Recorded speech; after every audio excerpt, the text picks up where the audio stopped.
निगम का खजाना खाली हो गया है तो आप लोग का घर बार कैसे चल रहा है? चूंकि महिलाओं की जिम्मेदारी बड़ी होती घर में। हम लोग की गाड़ी पटरी पे आ जाएगी और समय पर हम लोग को वेतन मिलेगा। अभी 10 करोड़ रुपए हमारे बस के पड़े हुए हैं, आज तक हमको वापस नहीं मिले। पैसा नहीं आ रहा ना, 2 महीने से ना सब कुछ कर दिए है तो पैसा क्यों नहीं आ रहा? फिर वही सवाल। नगर निगम के महापौर को नैतिकता के आधार पर इस्तीफा दे देना चाहिए, क्योंकि नगर निगम को भंग कर देना चाहिए। कोई इस्तीफा देने की आवश्यकता नहीं है। निगम में आए हो, कोई काम ही नहीं कर पा रहे। सदन में सामान्य सभा में 30 तारीख को मैं प्रस्ताव लाऊंगा कि आप सिर्फ माइक पे बोलते हो, यहाँ बोल रहे हो, बाकी समय अंदर कर। आप पॉलिसी मैटर बनाने के लिए नगर निगम के ऊपर छोड़ दीजिए। आपको आना पड़ गया आज, मतलब लगातार निगम के कर्मचारी आंदोलन कर रहे हैं, आज आपको स्कूल छोड़कर आना पड़ा, क्या है? हमें सरकार से कोई विरोध नहीं, हम अपने अधिकार की बात कर रहे हैं और हमारा अधिकार हम सिर्फ इतना कहते हैं। मेरा तो प्रशासन से यही कहना है कि हम पूरे काम तो करते हैं परंतु हमको पूरा उसका मेहनताना नहीं दिया जाता। मैं झोली फैला के अधिकारियों से भीख मांगी हूँ कि मेरी पेमेंट दिलवा दीजिए, मेरे को पूजा करने दो, मेरा बच्चा चले गया है। राज्य शासन से लाने की इच्छा शक्ति ना महापौर जी की इच्छा शक्ति है, ना वहाँ से लाने की आयुक्त महोदय की इच्छा शक्ति है। नगर निगम भिलाई का खजाना खाली हो गया है और खजाना खाली इतना हो गया है कि नगर निगम अपने ही कर्मचारियों को वेतन दे नहीं पा रहा है। अब तक तो ठेकेदारों को वेतन नहीं मिलता था, या फिर बोला जाए तो जो संविदा वाले कर्मचारी होते उनको पेमेंट नहीं मिलता था, लेकिन नगर निगम अपने ही कर्मचारी जो काम करते हैं, जो खून पसीना बहाते हैं, उनको ही वेतन नहीं मिल पा रहा। ये लगातार नवंबर के बाद दूसरी बार है जो गेट मीटिंग के माध्यम से निगम का घेराव, एक तरह से कहा जाए तो गेट मीटिंग में निगम का ही प्रदर्शन करें निगम के कर्मचारी। संजय शर्मा जी निगम के कर्मचारी नेता है, आपकी आवाज़ इतनी बुलंद क्यों नहीं हो पा रही कि बार बार आप लोग को बैठना पड़ रहा है? आवाज़ पर्याप्त बुलंद है सर। आज यदि बुलंद हम लोग की आवाज़ नहीं रहती तो आज हमारे साथ हमारा जो बड़ा भाई संगठन है कर्मचारी अधिकारी फेडरेशन, आज उनके बैनर तले हम लोगों ने 3 महीना लगातार लड़ाई लड़ी और आज की डेट में हम लोग को 21% डीए जो मिल रहा है आज वो फेडरेशन की वजह से, इसलिए आवाज़ काफ़ी बुलंद है और दाऊ जी ने हमको दिया। हम दाऊ जी का इस बात में आभारी मानते हैं कि उन्होंने हमको दिया है।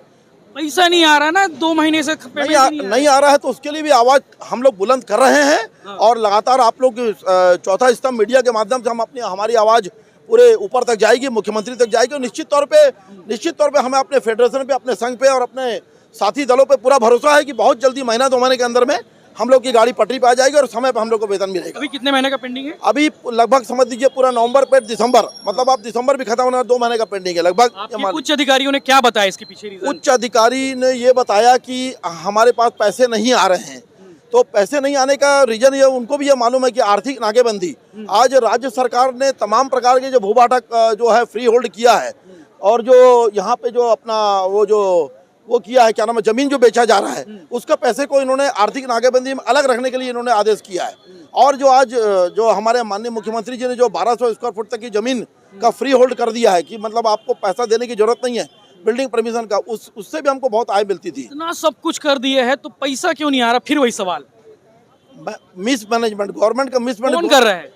सरकार में बैठे हुए हमारे जो अधिकारी हैं वो भी तो आप ही की बिरादरी के हैं ना? बिरादरी के हैं, तो वो समझ नहीं रहे कि हमारी स्थानीय सरकार है, इसके लिए कुछ स्वतंत्रता दिया जाए कि ये अपना हम उनसे तो पैसा मांगते नहीं है, हमारा चुंगी क्षति का पूर्ति का पैसा जनरेट करते हैं। हाँ, जो जनरेट करते हैं हम अपना, उस पर आप आर्थिक नाकेबंदी मत करिए। आप पॉलिसी मैटर बनाने के लिए नगर निगम के ऊपर छोड़ दीजिए। यहाँ की समिति, यहाँ के अधिकारी पॉलिसी मैटर बनाएंगे। यहाँ का सेटअप, यहाँ का जो वो आपका भर्ती नियम है वो हर एक नगर निगम का अलग अलग है। आज हमारे प्रतिनियुक्ति के अधिकारी कर्मचारी बाहर से आ रहे हैं तो उसकी वजह से भी बोझ बढ़ रहा है। आज हमारे अधिकारी कर्मचारियों को आप प्रमोट करिए, ऐसी पॉलिसी बनाई कि यहाँ के अधिकारी कर्मचारियों को प्रमोट हों, वो जोन कमिश्नर बने, वो यहाँ के पद में रहें। तो कुछ पॉलिसी गवर्नमेंट को समझना पड़ेगा, नगर निगम मंत्री को, यहाँ के सेक्रेटरी को समझना पड़ेगा। सर, फेडरेशन के प्रांताध्यक्ष राजेश चटर्जी सर भी मौजूद हैं। सर, महासचिव, सॉरी माफ़ करिएगा, आपको आना पड़ गया आज, मतलब लगातार निगम के कर्मचारी आंदोलन कर रहे हैं, आज आपको स्कूल छोड़कर आना पड़ा, क्या है? स्कूल छोड़कर कार्यालय छोड़ने का प्रश्न नहीं है। प्रश्न इस बात का है कि हमारे नगरीय निकाय में जो तो हमारे कर्मचारी काम कर रहे हैं, अधिकारी काम कर रहे हैं, प्रदेश का जो कर्मचारी अधिकारी ये काम क्यों करते हैं? जनता की हम सेवा कर रहे हैं। सबसे बड़ा बात अगर देखा जाएगा तो जन सेवक का दर्जा हमें नहीं दे रहे हैं, लेकिन जनता का वास्तविक सेवा तो हमारी का ये अधिकारी कर्मचारी कर रहे हैं। आज पूरे नगरीय निकाय को आप देख लो, पूरे प्रदेश में ये स्थिति है। हमारा कहना बहुत साफ है, काम के लेंगे पूरे दाम, हमारा एक ही नारा है और कर्मचारी अधिकारी फेडरेशन हमेशा इस बात को लेके चला है। हमने पिछले समय आंदोलन भी किया था। हमें सरकार से कोई विरोध नहीं है, हम अपने अधिकार की बात कर रहे हैं और हमारा अधिकार हम सिर्फ इतना कहते हैं कि आप हमारा तनख्वाह बढ़ाओ, वो एक अलग इशू है, लेकिन हम ये कहते हैं कि बुनियादी जो आधार स्तंभ है एक परिवार को चलाने के लिए महीने में जो पैसा चाहिए वो हमारे कर्मचारियों के खाते में आना चाहिए।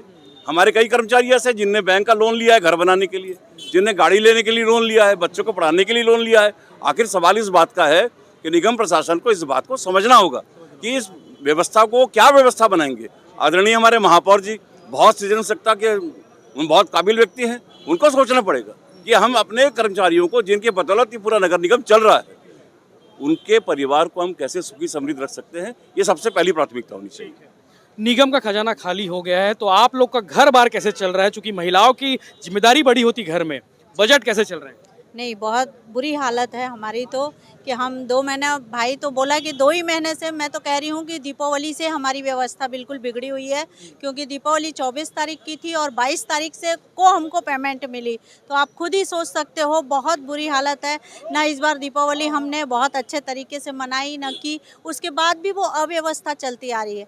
मेरा तो प्रशासन से यही कहना है कि हम पूरे काम तो करते हैं परंतु हमको पूरा उसका मेहनताना नहीं दिया जाता। इवन हमको तो उस दर्जे का कर्मचारी भी नहीं समझा जाता है। और मैं ये कहती हूँ कि हमें कहा जाता है वसूली करो, प्रशासन की जो वसूली होती है, आज मैंने जहाँ तक मेरी जानकारी के अनुसार 10 करोड़ रुपए हमारे बस के पड़े हुए हैं, आज तक हमको वापस नहीं मिले। क्या वो हमारा हक नहीं है? अगर वो आ जाता तो हमारी 3 महीने की पेमेंट ऐसे ही निकल जाती हमारे कर्मचारियों की। आप कुछ कह रही थी, आपका बता रहे थे कि मेरा कहने पैसा का नहीं है। मतलब, हाँ जी, मेरा बेटा ख़त्म हुआ है, 34-35 साल का बच्चा था। मैं कहती हूँ सर बहुत नशे वाला था, गरीबी के चलते वो गाड़ी लेके चल दिया कि माँ मदद करूँगा।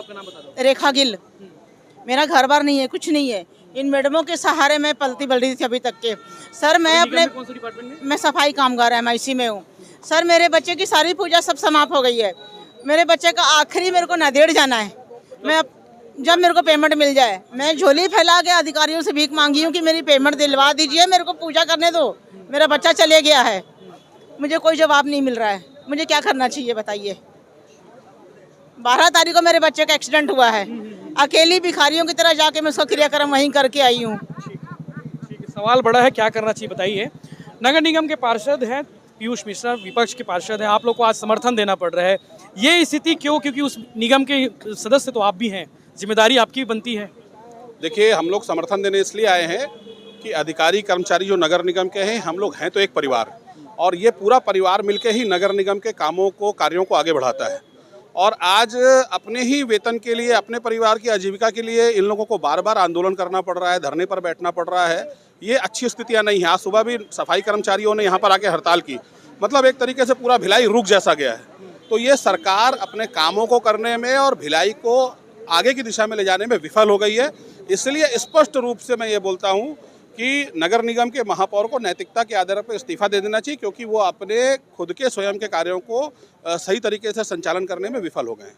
ठीक है। पूर्व नेता प्रतिपक्ष और 5 बार के पार्षद रिकेश सेन भी मौजूद है। रिकेश जी, आपको भी इस्तीफा दे देना चाहिए, जैसे उन्होंने इस्तीफा मांगा। 5 बार के पार्षद हैं, आपको भी तो लगता है कि इनका वेतन नहीं मिला है 2 महीने से, तो इस्तीफा आपको भी दे देना चाहिए। यशवंत जी, आप ना गलत लाइन में जा रहे हैं। आज नगर निगम को भंग कर देना चाहिए, नगर निगम को भंग कर देना चाहिए, कोई इस्तीफा देने की आवश्यकता नहीं है। देखिए, आज आप जब मेरा इंटरव्यू ले रहे हैं, आज 23 तारीख है, आज ही का दिन मुझे 21 वर्ष हो गए। 21 वर्ष हो गए नगर निगम में। जिम्मेदारी की बात कर रहा हूं मैं, आपको बता रहा हूँ पूरी बात। हमारा भिलाई नगर निगम हमारा सबसे बड़ा नगर निगम था।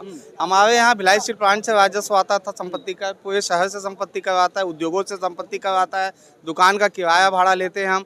लेकिन उसके बावजूद आज ये स्थितियाँ क्यों निर्मित हुई, ये चिंता का विषय है। आज हम 10 करोड़ रुपए हमारे संचित निधि से राज्य शासन को दिया जाता है।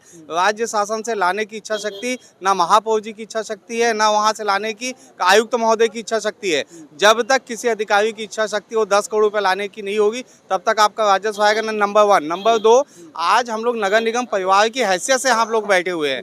मैं खुद मैं पार्षद के रूप में आज 3 माह से मुझे वेतन नहीं मिला, मानदेय नहीं मिला। आपकी भी तकलीफ है? सबकी तकलीफ है, अपनी अपनी तकलीफ है।